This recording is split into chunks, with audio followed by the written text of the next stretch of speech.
আজি আমি তিৰুৱন্তকাপুৰমত থকা আটাইতকৈ নামী মন্দিৰজনালৈ যাব ওলাইছোঁ, যাৰ নাম হয় পদ্মনাভা স্বামী টেম্পল। আৰু ইয়াত ড্ৰেছ কোড থকাৰ কাৰণে এনেকৈ শাৰী পিন্ধিহে ওলালোঁ। খালি ভিতৰত শ্বুট কৰিব নহ'ল কাৰণ ফোনছ এলাউড নাই। আৰু আহি পাই আমি জল্দি এতিয়া পেকিং কৰিলোঁ কাৰণ আমাৰ চেকআউট টাইম হৈ গ'ল আৰু আজি আমি এইডোখৰ ঠাইৰ পৰা আন এডোখৰ ঠাইলৈ যাম।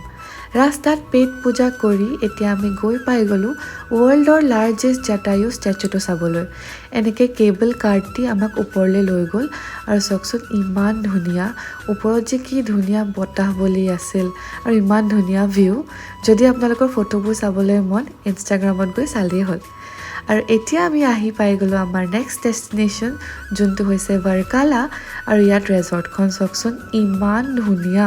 ৰ'ব আপোনালোকক বাহিৰৰ ভিউটো দেখাই আছোঁ, একেবাৰে সাগৰৰ কাষতেই হয়। আৰু সেইকাৰণে আমি এতিয়া জল্দি ড্ৰেছ চেঞ্জ কৰিলোঁ যাতে আমি সাগৰত গৈ গা ধুব পাৰোঁ। আৰু ছানছেটটো চাওকচোন ইমান ধুনীয়া লাগিছে। আচলতে ৰেজৰ্টখন অলপ পাহাৰৰ নিচিনা আছে, সেইকাৰণে এনেকৈ সাগৰলৈ যাবলৈ চিৰি দিয়া আছে। আৰু আমি গৈ পাই গ'লোঁ সাগৰত গা ধুবলৈ। ইয়াত বহুত এনজয় কৰিলোঁ। তাৰপিছত ছুইমিং পুলতো সোমালোঁ আৰু এতিয়া ৰেডি হৈছোঁ ৰাতি ডিনাৰ কৰিবলৈ যাবলৈ। আৰু বেয়াই লাগিছে কাৰণ আজিৰ দিনটো শেষেই হ'বলৈ হ'ল। সেইকাৰণে যদি কাইলৈ ভ্লগটো চাবলৈ মন চেনেলটোক ছাবস্ক্ৰাইব কৰি দিব।